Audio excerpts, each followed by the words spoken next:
everyone for joining us for our panel, which is called Tools of Statecraft, Wrongful Detainees and Hostage Affairs. My name is Seung Min Kim, and I'm a White House reporter for the Associated Press, and I wanted to introduce you to our two esteemed panelists. Ambassador Roger Carstens, who's the Special Presidential Envoy for Hostage Affairs at the State Department. Before that role, Ambassador Carstens was a Deputy Assistant Secretary in the Bureau of Democracy, Human Rights, and Labor. He has previously served in Jordan, Afghanistan, Somalia, as well as at the Center for New American Security and the Department of Defense.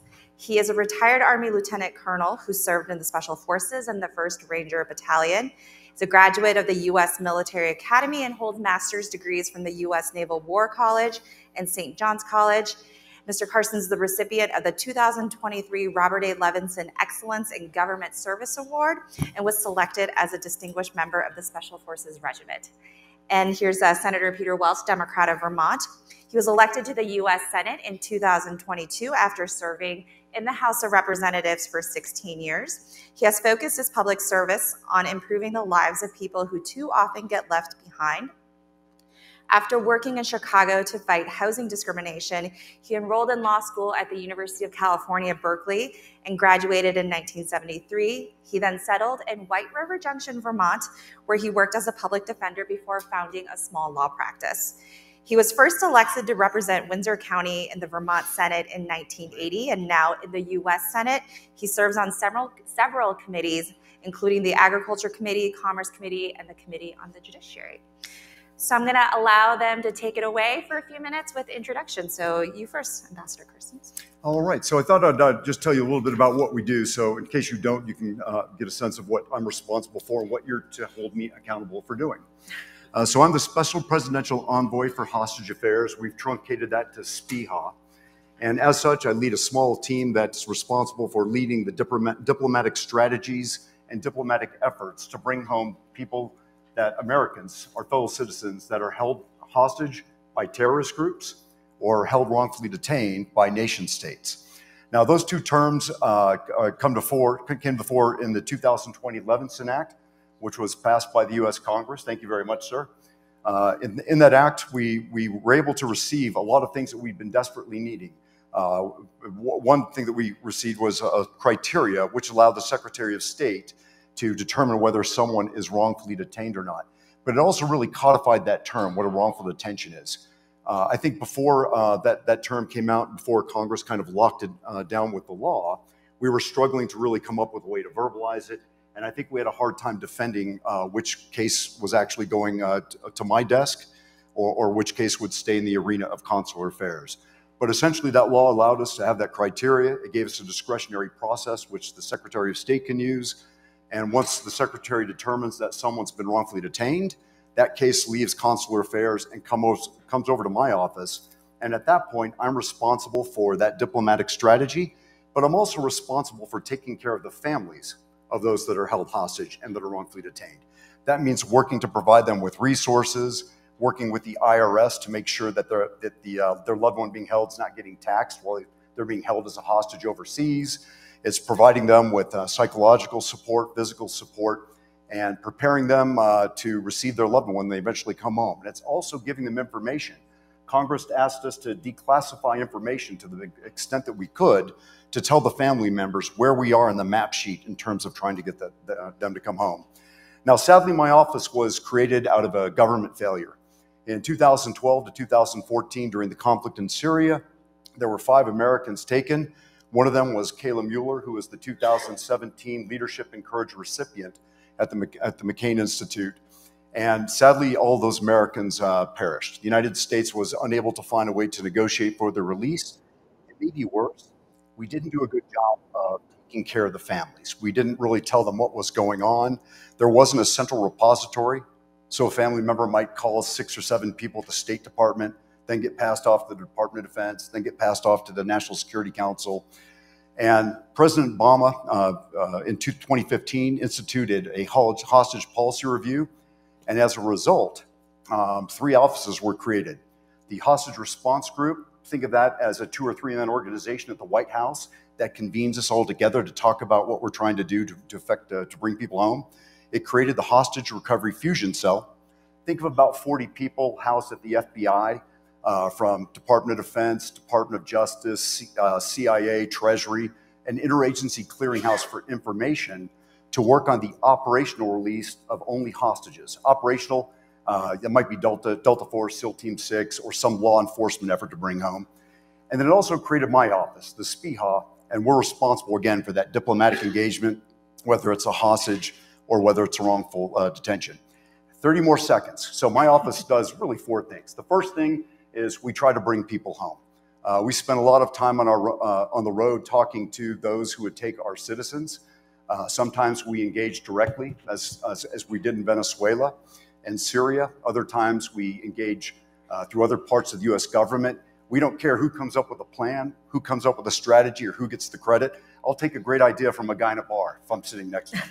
We just don't care. We just want to get the job done, and that's mission number 1, bring them home. Number 2, take care of the families. We hire I would say my office is where the true believers go. If you're going to work in my office, you have to be ready to take a phone call at 10 o'clock on a Friday night from a family that's in stress, crying because they read something or they heard something on CNN about something happening in Russia. Stay on the phone, cry with them, invest. We're in the trenches. I spend 1 to 4 hours every day, to include weekends, meeting and talking to family members, and it's not stiff. It's let's invest in each other. And you have to hire the right people because families know when you're faking it. You can't fake it in this business. You either care here or you have to go in someplace else in the State Department and do great work. But when you come to my office, you have to really embrace the families. The third thing is prevention and deterrence. We're trying to come up with ways to make this problem go away, to keep Americans from going to these places where they might get taken. But one day, we hope 10 years from now, 12 years from now, we'll come up with a strategy that kind of raises the cost for countries like Iran when they think about taking Americans, or Russia. It'll be too painful for them to concede or consider doing that, and they'll have to do other things like diplomacy instead of taking our citizens. And then the fourth thing we do is we're trying to implement the Levinson Act. We're building out this enterprise. There was a time that when you said the words hostage recovery enterprise, people thought of the government. We've tried to expand that. We want the family members to be partners and consider that they're part of the team. We're working together with them. Members and staffs on Capitol Hill, Senate and the House, private industries, third-party intermediaries, partners and allies. We want the broadest possible team we can possibly have. In fact, I just had a chance to talk to 2 people from the Phoenix Mercury who we worked with when we were trying to get Brittany Griner back. It's a wide partnership because this is a team sport. It's never SPIHA, it's never the U.S. government. It's all of us that eventually ends up bringing a person home. Someone will come up and thank me, and I'm like, nope, nope, nope, nope. There are probably 1,000 people that you will never meet in the government and outside of the government that work to bring you home, or works to bring you home. So that's it in a nutshell. I hopefully didn't burn too much time. I guess we're done, right? We have time for. Thank you. Senator Welch. Thank you. You know what was wonderful listening to your presentation was the progress that we've made as a government on trying to centralize the extraordinary, excruciating effort of trying to bring home hostages. And having it centralized means that there's 2 things. Number one, the government has to make a decision. Do we negotiate? That's like a threshold question. And most people say, no, you don't negotiate with terrorists. You don't negotiate, and a terrorist is oftentimes the ones that have taken a person hostage. And there's a no concession sort of reflexive action until it's one of your citizens or it's your family member. So having it coordinated with this legislation that was bipartisan, I think is really, really helpful. The second thing that is it was just wonderful listening to you talk about it. It's a global issue when the Iranians take 55 State Department people. And what do? And it gets debated in Congress in a very abstract way. You can't concede to terrorists. You have to show force. You can't show weakness. All of the things that politicians come up with that conceal more than they reveal. But they're all legitimate concerns.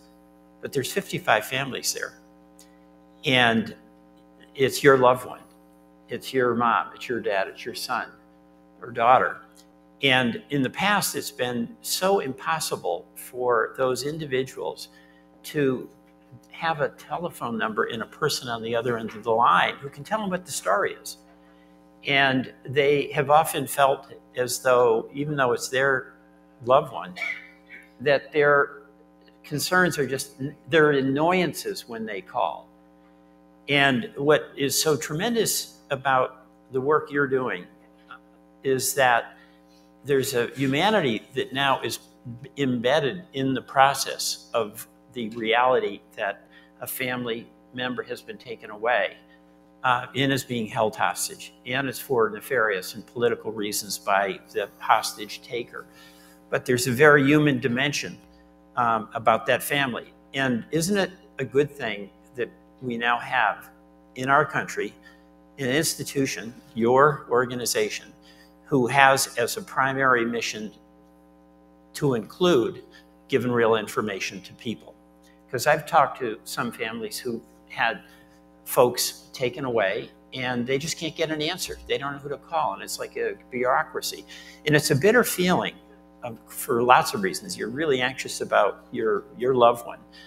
But you have this confidence that when you need your government, they'll be there.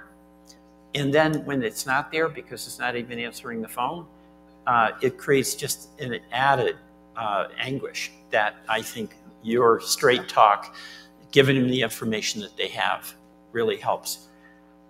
So that's a really good thing. Now, my view is you've said something that's optimistic, that we'll find ways to make this from not happening. Good luck, okay? Hostages are taken for very self-interested political reasons. You know, the folks who take it tend not to be the ones who are particularly, they don't play by our rules. They've got an agenda. In the most recent hostage taking is the cruelty of the Israelis who are now being held by Hamas. And, you know, the question that a government has to make and a society has to make is, do we negotiate or don't we? And it tends to be, the answer is we don't negotiate, no concessions. But in practice, there's always back channel discussions going on in an effort to get the loved ones home. And whatever we want to announce as a policy, the reality is that there's always very, very significant efforts to try to get innocent people who've been taken for political reasons back home. And, you know, Israel is a really good example of that. There's no military that's tougher than Israel, except the Rangers that you were part of, okay. But they do everything they possibly can to get their hostages home. And that's a very human decision to make, because in fact, the no concession policy, which makes sense in the abstract, does it really affect people who are going to be willing to do such a horrible thing as to take Israelis hostage, or take James Foley, that's one of the ISIS captives who suffered that horrible fate.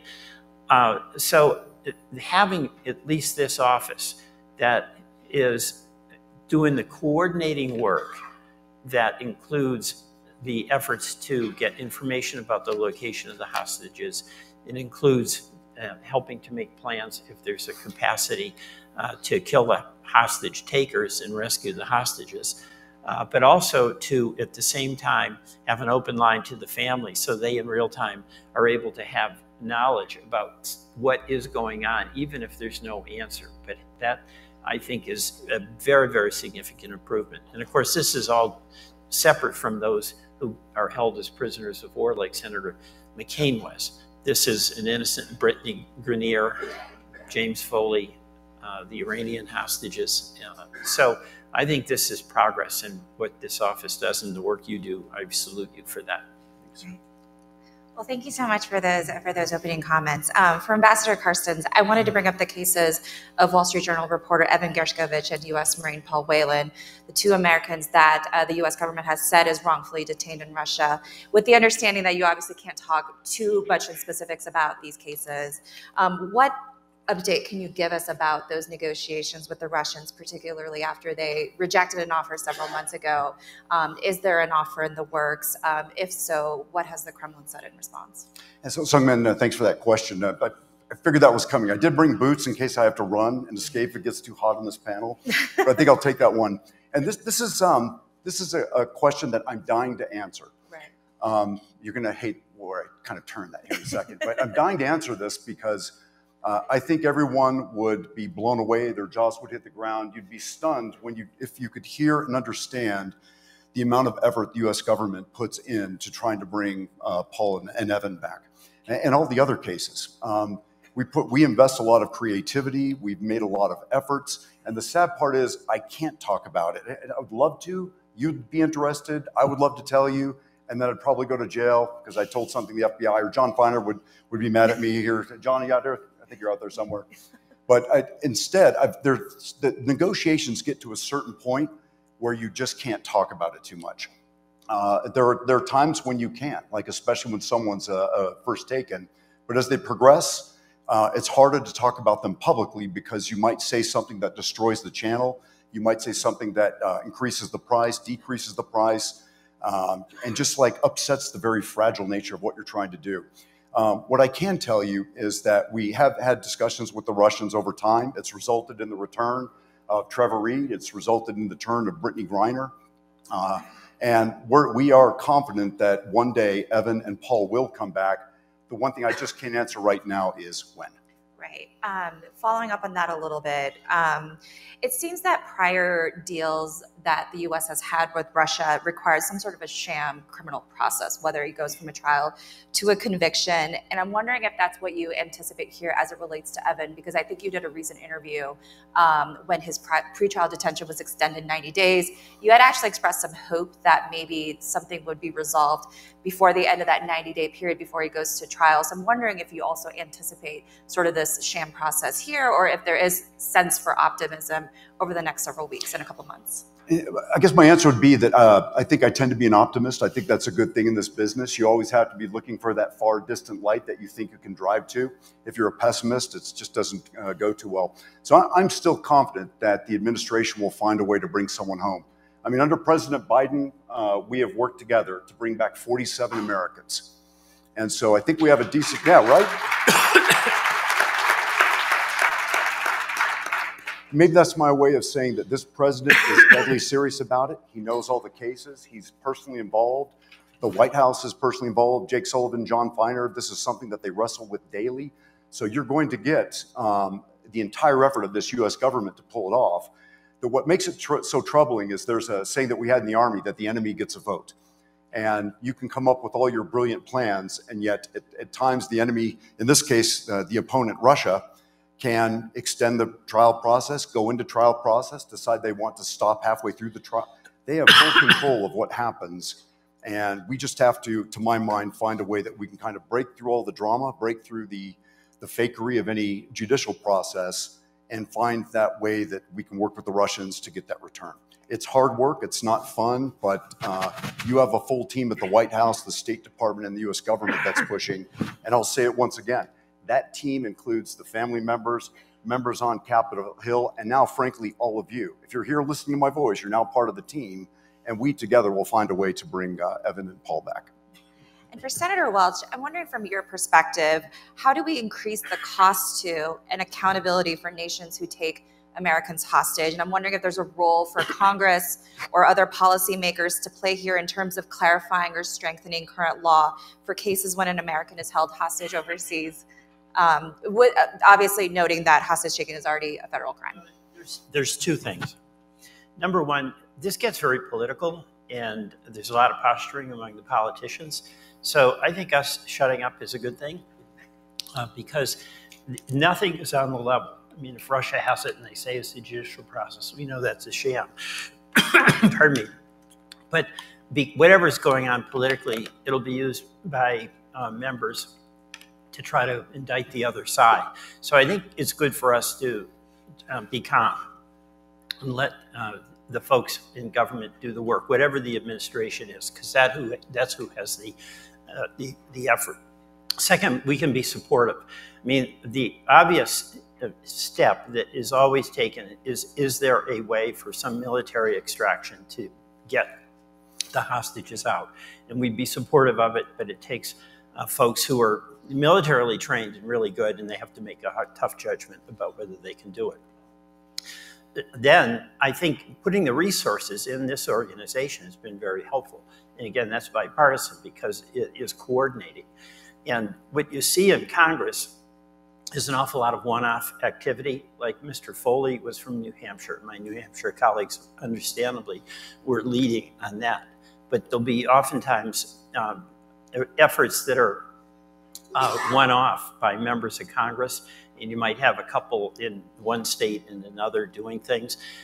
There's a lot of interest in trying to get some bipartisan, bicameral mechanism by which if we're doing things, we're doing it, pardon me, in a somewhat coordinated way so that we're not making the job of the special envoy harder. And also that's really important for the families because then they know that there's a place they can go to. They're not going to get conflicting information. But, you know, everyone is really excited when somebody is rescued. Everyone's excited, even with all the criticism, when there's a price paid of some sort or the other to bring a hostage back. But I think every situation has to be dealt with in its own terms. You said 47 have been brought home. And that's 47 different stories, 47 different complications, 47 special cases. So I think Congress supporting you in your office is extremely important. Working together is extremely important. And being supportive of when it's a negotiation or it's a military action is also very important. I mean, this is about, it's one of us. And that's really what the heart of this is, right? That's one of us. It could be you. It could be your son or daughter. So this is an area where there's no point whatsoever in having an argument about who's to blame or who's at fault. The hostage takers are the ones who are at blame, bottom line. And when I see some of my colleagues talking about how it shows weakness in the administration, which over the years is an accusation. So this is an area where we've got to be all in it together, have some respect for the folks that have the job of doing the negotiation and getting our folks home, but appreciate that there but for the grace of God is my son, there but for the grace of God is my daughter, and I want them home. Right.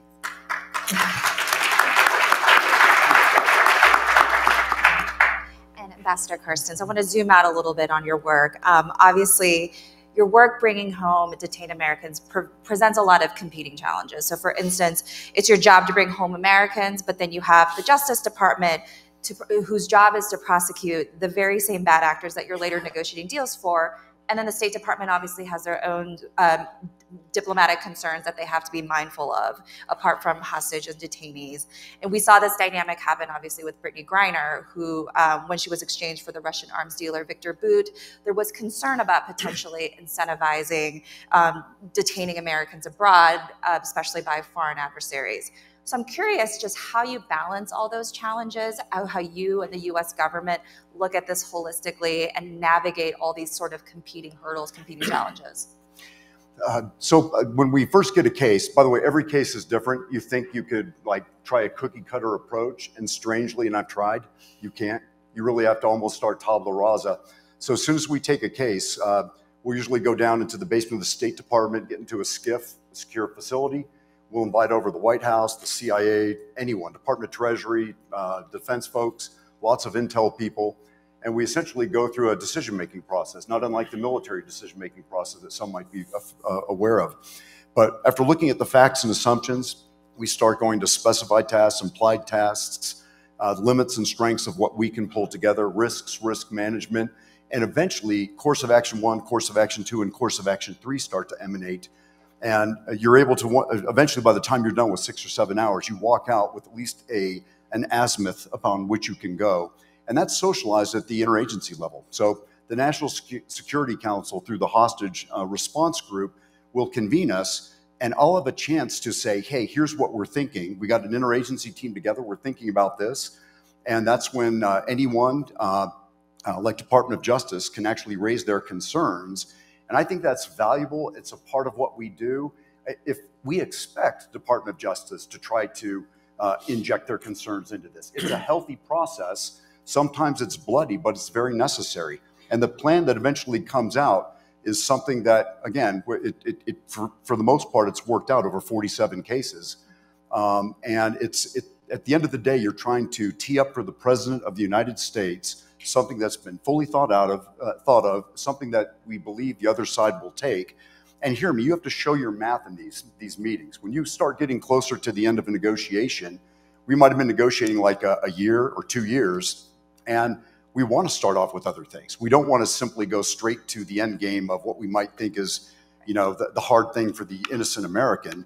And so when you're in these meetings, they'll ask, hey, Roger, did you think about trying this? And I have to say, yes, sir, we tried that in March of 2022. Well, what about this? Yes, sir, we tried that for a 7-month period. It didn't work out. What about this? We actually thought about that, but we might run into some obstacles with Congress because they passed legislation here. And eventually you have to neck it down. The president can say, okay, I hear what you're saying. We've tried everything. And this is our best option. Now, how bad is, I'll put it on there, how bad is a Victor Boot?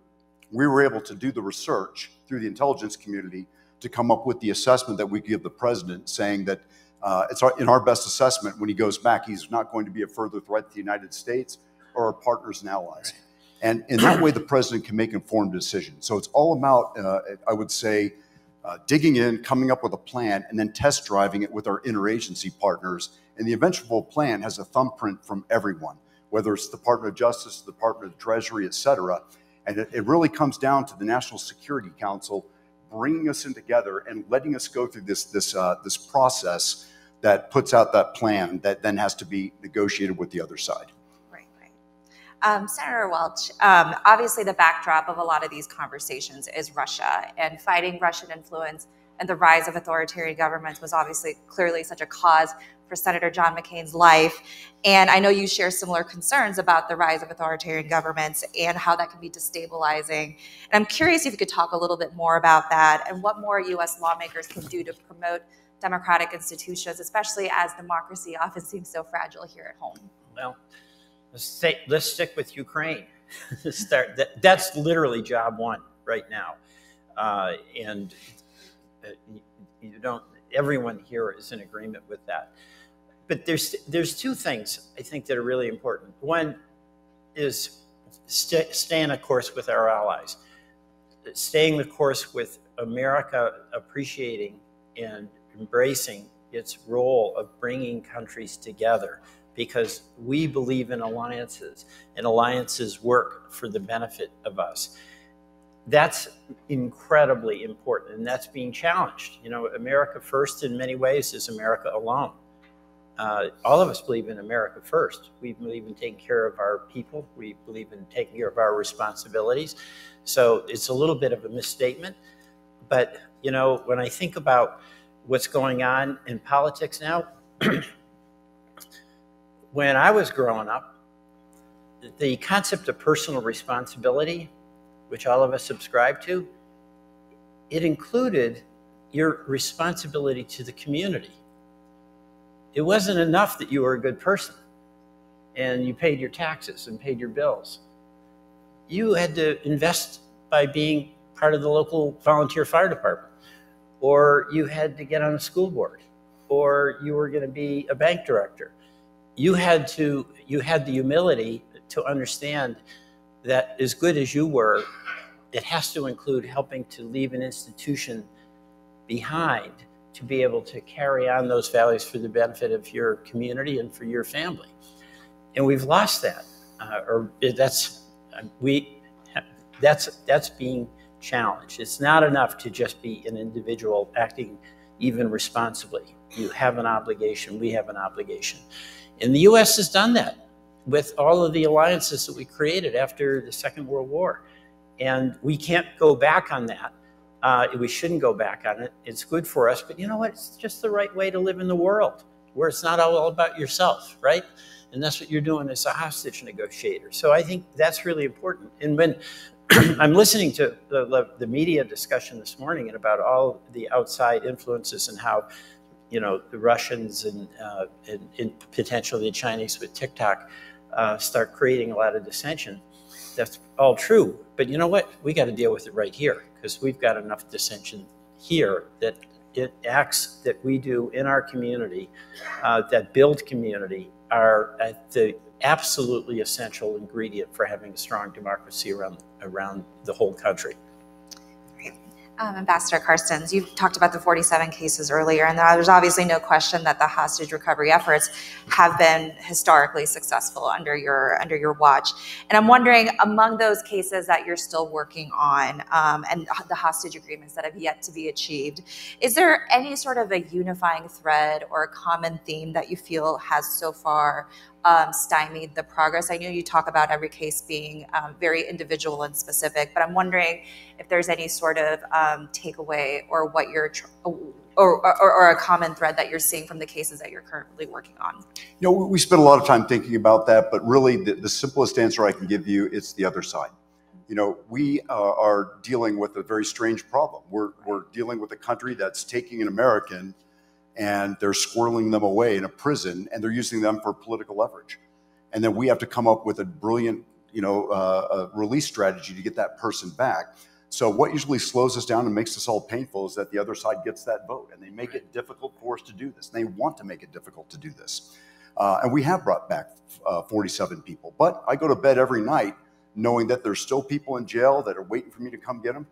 There's still families out there that are still in pain, that every day they're suffering, they're confused, they don't know what to do. They're going through financial problems. They're going through the emotional trauma of kids growing up without their fathers and mothers. And this is just a painful thing. And the other side holds the key to the jail cell. So the unifying thing is that. And if I may, I'm going to jump onto something else because I see the clock going down here. You asked about the incentivization. If we trade someone for someone, will that just make it so that other countries will take more people, or that the country in question will? That's common sense. And yet it might be wrong. We're in a field where people have not been embracing the data. There's one person that's been studying this problem since 1972, Brian Jenkins at RAND. There are other people that are now coming on, like Danny Gilbert, for example, PhD, who's doing a lot of work.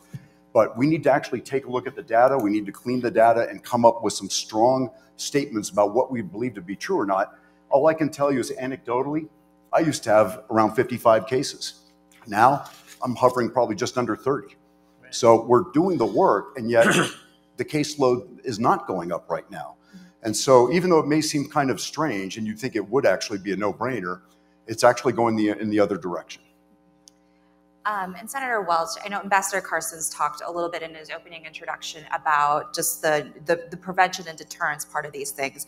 And I'm wondering if you think there is more that the U.S. government, that Congress can do to make Americans more aware of the dangers and travel risks the travel risks of going to certain places abroad. Obviously, the State Department issues their own advisories, but what can we do to just make all of us aware of certain dangers abroad? Well, number one, we should be advertising to potential travelers, particularly young people who are fearless, that it's not a good idea to go to Russia. It's not a good idea to go to Iran. It's not a particularly good idea to go to North Korea, just to mention three. So that can be advertised with public service announcements. But, there's some discussion even as to whether to really make the point. If you're going to try to get a travel document to do that, you've got to sign a warning, that essentially says there's a significant risk.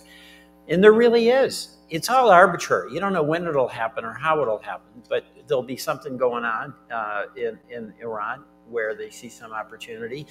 And the pretext is they don't even really need a pretext. It's after the fact.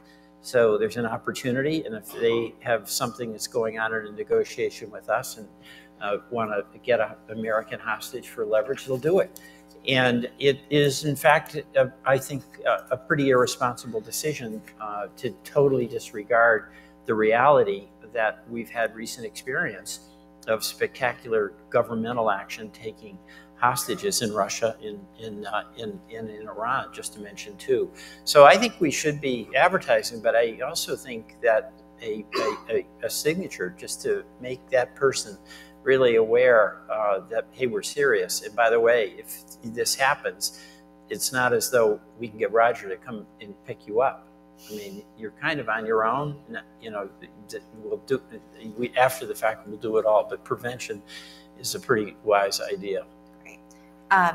Great. And the limited time we have left, I did want to ask Ambassador Carstens, just on a personal note, how it feels to be the guy who gets to greet these released Americans, to be, you know, to be on that plane and to be the person who says, I'm here on behalf of the President of the United States, I'm here on behalf of the U.S. government, and I'm here to take you home. I'm going to answer that after I thank a few people. I should have done it earlier, but I really would like to thank the McCain Institute for letting us talk to you about this topic. I'd like to thank Ambassador Cindy McCain for hosting us and inviting us. Evelyn Farkas, longtime friend, thanks for thinking about this panel and making it happen. I would like to thank Arizona State University for doing this well. I'd also like to thank you for doing a great job of being the ringmaster up here. And as the Senator alluded, we have such strong bipartisan support. Hope to never lose that. Love what we're doing. It might be the last thing that has that strong bipartisan support. So it's a pleasure to be up on the stage with you and listen to what you've just said. I'm very grateful for that. Also mindful that we heard the great words last night from Dasha. I don't know if she's in the audience, but it kind of falls into this realm to an extent. I was grateful to see her and listen to her. And I was actually taking notes, which I usually don't do when people are giving speeches. And Evgenia is also in the audience, the wife of Vladimir Kara-Murza. Had a chance to talk to her. Hopefully we'll get together to talk more. So this is you're kind enough to invite us all into your house here where we can talk about this topic in detail. Now to answer your question, there's some elation, and yet it's tempered because even as we're flying back and landing and then going back to state, you're working other cases. So it's like sometimes we don't even get around to celebrating someone coming back. You think we pop some champagne, you know, get a cake, and instead you get back and you're right into battle again. You know, hey, great victory, get to work. And so we seldom do a victory lap. We're trying to get better about that because as a leader, I think that's important to celebrate those things. And I think I've done a poor job of that. But it's also so intimate that when you see like a man get off of a plane who's not seen his wife in 5 years and they hug for the first time, it's emotional and it's almost too intimate to watch. Right. And I have to confess I've watched because it's just a special thing to watch two people collide that have not had a chance to do that for quite some time. So this is not a fun job. I wouldn't recommend it to any of you. It's painful. But when you get to see that, you at least know that you're doing something that's fulfilling and something that's important. And I just hope that every year, I think we're on SPIHA 3.0. We have plans to take it to 4.0. We'll be working with the senator to do that. But if we can just get better and faster every year to get more people home and truncate the process, then maybe I'll get to watch a few more of those returns.